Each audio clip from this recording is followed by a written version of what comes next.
Okay, let's start with a question that might sound crazy after 3 straight CFP titles. Is the Big Ten actually lying about how good their middle-tier teams are? Because here's the thing, they've been flexing those championship wins like a bodybuilder showing off their biceps, but critics keep asking, what about the teams that aren't Ohio State or Michigan? And honestly, that tension is what makes this whole debate so fascinating. Let me break this down. The Big Ten's argument is simple, look at the numbers.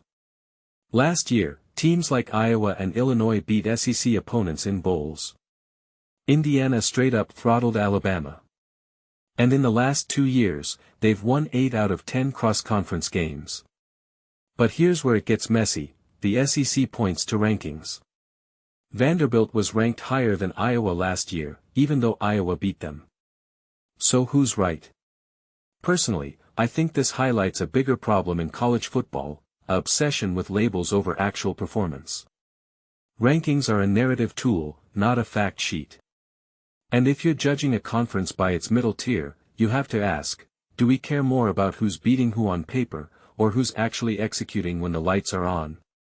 Now, let's zoom in on Michigan's Bryce Underwood, because his story is a microcosm of everything the Big Ten is dealing with.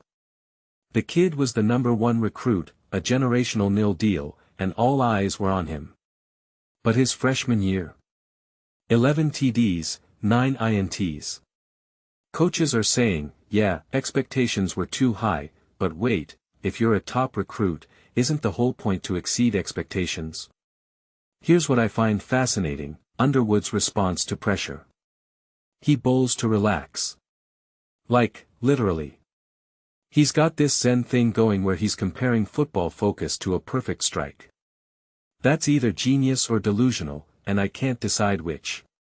But from my perspective, this kid's journey will define whether the Big Ten's depth is real.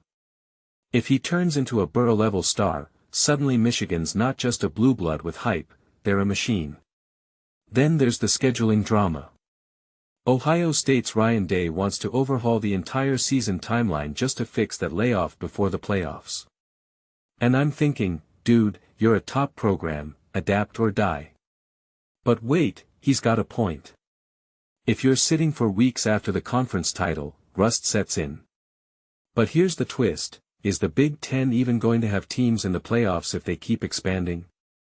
They're adding USC and UCLA, which dilutes rivalries. And that brings me to my next thought, the SEC's dominance isn't just about talent, it's about cohesion.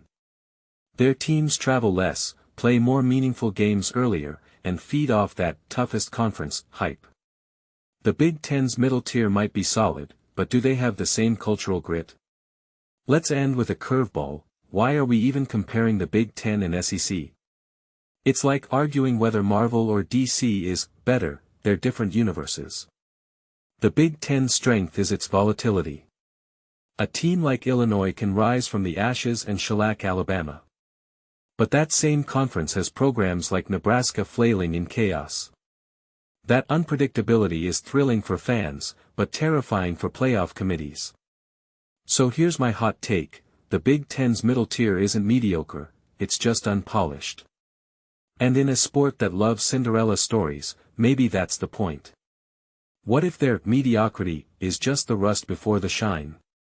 What if the SEC's perfection is actually boring in comparison? Drop your thoughts, because this isn't just a debate about conferences. It's about what we value most in college football, consistency, chaos, or the thrill of the unexpected.